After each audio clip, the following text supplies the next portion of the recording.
Can't believe you actually did it. What's your reaction to what he did? Well, I'm not surprised he got 50, but we've grown accustomed to seeing some really special performances, right, at different times during the year from him and some other guys on our roster. But like that was pretty much as dominant a performance as you could have in my books, because we didn't talk anything about offense, over the last couple days. And so when I was watching Nate play, I was just watching to how dialed in he was going to be on the defensive side of it, and he was dialed in. It's important for your top guys to take the message that we're selling to the team and then lead by example in that, and he did that. And because of the way he defended, he comes up with these rush opportunities, and I've seen him be fast out of those holes before in the D zone and explode through the neutral zone, but tonight it was a whole new level. Some guys around him made plays, but highly committed, 200-foot game, and then to be able to go and get, was it 3-1? 3-1 on a night when we needed to win. I just thought it was just a stellar performance, special performance. Why can great defense lead to better offense? Well, when you're checking the puck back and the other team's trying to score on your end, when you check it back, they're in an offensive posture, generally not in the defensive posture, and when you're checking it back quickly, you're going to play with the puck more and be able to go on the attack more. It's just that simple, for me. And we did a nice job. 5-on-5 tonight. I don't know. You'd have to look through the scoring chances. I don't want to give you a number, but it's low. The lowest of the season for sure. Maybe the lowest in the last 5 seasons. 5-on-5. So we had some troubles on the penalty kill early. That got better as the game went on. But I just thought, not just the offensive side of it, but when you mix it in on what he did defensively, it was outstanding. Up until last season, MacKinnon traditionally has nearly been a better performer and a better producer in the playoffs than the regular season. It's hard to say given where he's at, but do you feel like there's another level for him to reach? If he could continue doing what he's doing, I'd be really happy. That's all I can say. He gets that unsportsmanlike penalty, yep, and then kind of comes out focused, shot out of a cannon like he was. Is that something that maybe kind of locks him in there? I think he was focused long before that, the opening face-off of the game, really, honestly. Yeah, and I feel his frustration. I get it. I get frustrated with the officials at times, and because it's when you do what he does and you make a skill play and you drive the slot or you get a breakaway, and every time you make what would be a high-end skill play to drive the slot, you have sticks all over your hands and they're horizontal, and that's supposed to be the cue, and it doesn't ever seem to get called, But we pick up every play that you could not call on the perimeter, and it's a penalty, and they are penalties. But so Nate tends to get into that area more than anybody else, and he gets more infractions on them than anybody else. But they're not always called, and even tonight on the breakaway goal, there's a parallel stick in his hands before he scored it, and I didn't see any arms going up, So that's the game is supposed to be rewarding skill, and it's just it's probably not consistent enough for him. Remember what the standard that he holds himself to, he also holds all of his teammates, coaches, officials too. So that's why it can get frustrating for him. It's why he earned himself a 2-minute penalty tonight. But I didn't like that he took the penalty, but I'm not going to disagree with what he was saying. You guys had a streak there from the Dallas game to early in this one. It was 5 straight penalties, 5 straight penalty kills where you guys had surrendered a goal. Yeah. How do you coach a team out of such a rut like that? Well, there's a couple tricks that you can go to and use, try to get over. I just felt like we were standing around, trying to be in the perfect spot, but standing around. Which just when you get standing around against good teams, well, every team's power play, every team's, it's usually dangerous. More time, more space, more time to get your eyes up. You're playing shorthanded, so there's always a man open, and teams will pick you apart. They're just too good. So the first thing you try and do is get super aggressive, have a real good rush coverage, and then get skating and using your legs and put teams under duress a little bit to rush them. And that's without making any X's and O's changes from the first two to the last one. It's what Prater did. He got them skating and working harder and getting a little bit more desperate, and then we kill off 3 in a row. From Georgie. Go ahead. From Georgie to the defense, was this the kind of rock solid identity game you mentioned that you wanted to see today? I mean, So it's exactly what we needed to see. Exactly. Yeah. Jonathan Drouin surpassed his career high in points. Just looking at players like Nichushkin and Drouin who've come through Colorado and experienced something of a revival, is that something you take pride in? I do. Coach? I do, because especially when you, like, speaking of those two guys specifically, and you're always trying to get your players, or I am, is just you want to see the best version of what they can be, right? And it could have been misguided when, like, players get drafted at 17, and every year there's someone comes out, that's the next Nathan MacKinnon, that's the next Sidney Crosby, the next Connor McDavid, whatever. They're comparing them, always trying to compare them to the best guys in the league, right? That could be his ceiling. But the reality of it is, those guys are elite and generational guys, right? But there's somewhere in there's a version of them that can be highly effective at whatever it is that they do well, and that's what we try to get out of our players. And the better they are at sort of reaching their ceiling, the better team we're going to be, right? So I still don't know what Drew's ceiling is, but he's making a pretty nice case for himself that he's a really well-rounded, high-skilled 200-foot player, because the trust that we have in him as a staff to be able to play against all the other team's top lines every night, regardless of whether that was with Nate or not with Nate, he's handling it really well. And so, like, I like the version of him now, and I want to see it continue to grow. And same thing with Val, you know. Like, I didn't know he's coming off a year with no goals, and you know, he took him a while to get his first one here, and then he just kept working at every aspect of his game. And again, another really well-rounded 200-foot player that can produce offense and can check other teams' top players. Jesse, you used the phrase lead by example earlier. The way that first period ends and Nate comes out and steps his game up another level, is that the type of leader that he is in the room? Yeah.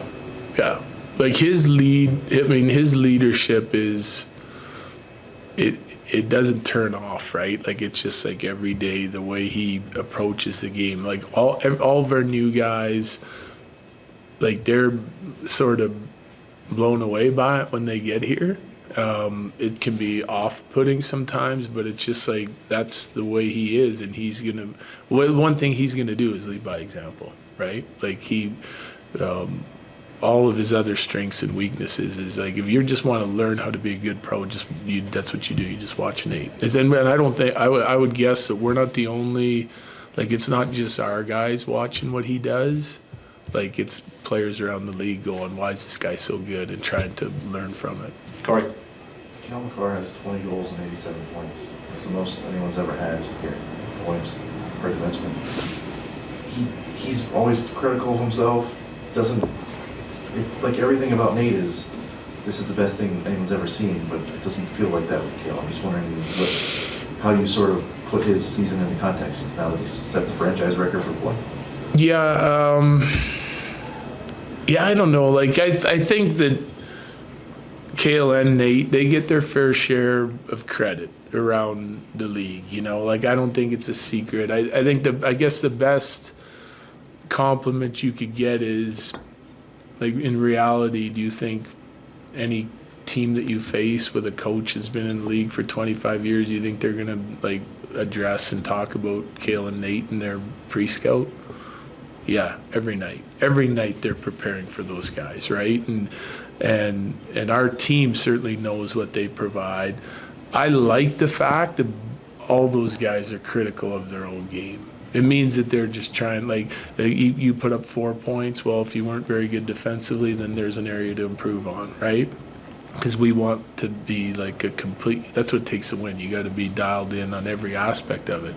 So if Kale has a rough night or gives up a bad scoring chance against, or they get a penalty kill goal where he's late going someplace or in the wrong lane and he has 3 points, he's going to be critical of himself. And same thing vice versa. If he's really good defensively, but he knows that our team needs him to produce on the offensive side, he'll be critical of himself. And I like that. As long as you're not using like a negative talk towards yourself, that you know that you're just striving to be better and you're going to work to be better. It's exactly what we want. Last one. Georgiev is trending in the right direction. You're pretty happy with him tonight? Yeah, I was happy with it. Yeah. I mean, I don't know if you guys are going to ask me every night if the goalie was good, what was he like, what did I think of him, or if he was bad. I mean, he did his job perfectly tonight. I thought he was great. Yeah. Thanks, Jared. Thanks. You're obviously you hit your career high. Yeah. How does that feel? This is obviously your best season, and I mean, your first year here. Yeah, it feels good. Like I said earlier this morning, it's been a tough couple of years in Montreal, so it's nice to feel good about my game and actually get career high in points. It's not stuff I really look at, but I'm just proud of how I'm playing and how the team's playing. How fun has it been? Yeah, it's doing been fun. it with Nate. Yeah, it's fun. It's cool. Obviously tonight was a cool night for him to get 50 and get an assist on it. It's always cool, and the building was rocking, and it was a cool night. We've asked you a lot about Nathan MacKinnon, but what has Cale Makar meant to your season? Yeah, same thing. When you're on a line with Nate, you're going to be on with Taser and Cale. It makes everything easier. They're so smooth skating defensemen. They make great passes and great shots. And any line will tell you if you have Cale Makar playing on D, you're going to have success. You're going to do a lot of good things. So. You've seen him. I mean, he's had some amazing games this year.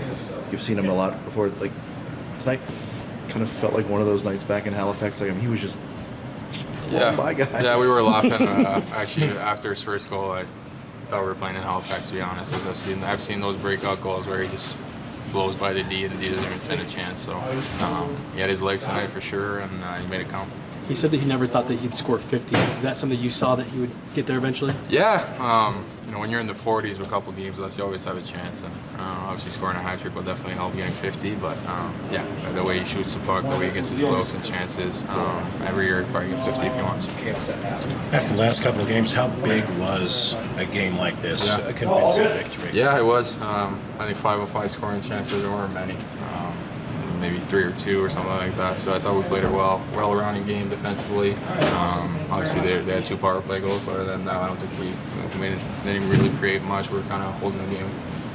Aside from the talent that has surrounded you this year, why do you think you've thrived so much this season? Yeah, I think it goes to the leaders and the staff here. I think everyone works so hard, and I knew coming in here when I signed that it's going to put your work boots on in the gym and everything, and it's pays dividends for everyone that puts their work boots on and go to work. And it's not only Nate. I think there's a lot of guys, a handful of guys that take their game very seriously, and they look at the details and their work ethic, and it pays dividends. And Coach Bednar had said that he was very proud of you when you were nearing this milestone. How much has he influenced and been a big part of that? Yeah, we obviously didn't start the season very well. A couple of healthy scratch, but he was in my corner. He's trying to help me. We're watching video, and he's a hell of a coach and very calm guy to just kind of work on the detail. You know what to expect from him. He knows what to expect from you, and it's been a very easy transition. Nate gets that unsportsmanlike penalty. Yeah. Do you kind of know him coming out of the box, he's going to be fired up? And yeah, he is. He gets fired up a little too much sometimes with the refs. I try to calm him down, but if you know Nate, you got to say the right thing at the right moment, or he's going to go off on you. So, I think he's a very fiery guy. He's in the game, and coming out of that box for sure, he'll go fire him. Thank you, Jonathan. Congratulations. Thank you. I know you're typically not one for individual accolades, but just hitting the 50-goal plateau, what does that mean to you? Yeah, it feels good. I never thought in my life I'd score 50. Honestly, I never really thought I would. Yeah, it feels good. Obviously, a lot of amazing plays from everybody all season. A lot of empty nets. A lot of hard work from the whole lineup.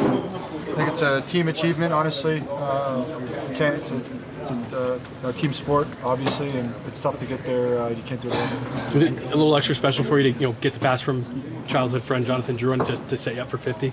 Yeah, it's cool. I mean, I'm sure it's something to look back on.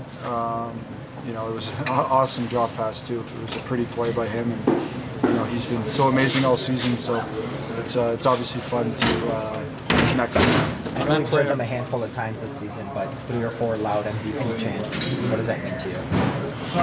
Yeah, I appreciate the support. Obviously, I want to win. You have a whatever season, and then you lose. It still doesn't feel very good. It's about winning, and obviously, I appreciate the support from the fans.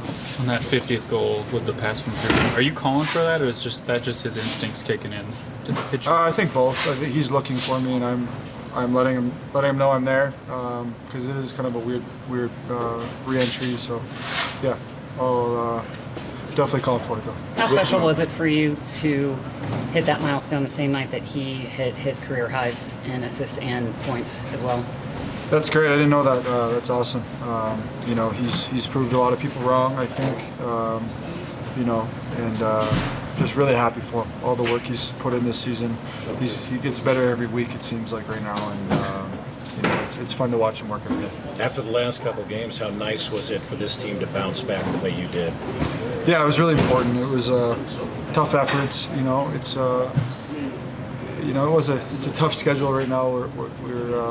We're emotionally in the Dallas game, just mentally making dumb mistakes, and we cleaned that up tonight. We were really solid defensively and got plenty of chances the other way. Cool. Thanks so much, Nate. Thanks, Nate. Congratulations. Congrats.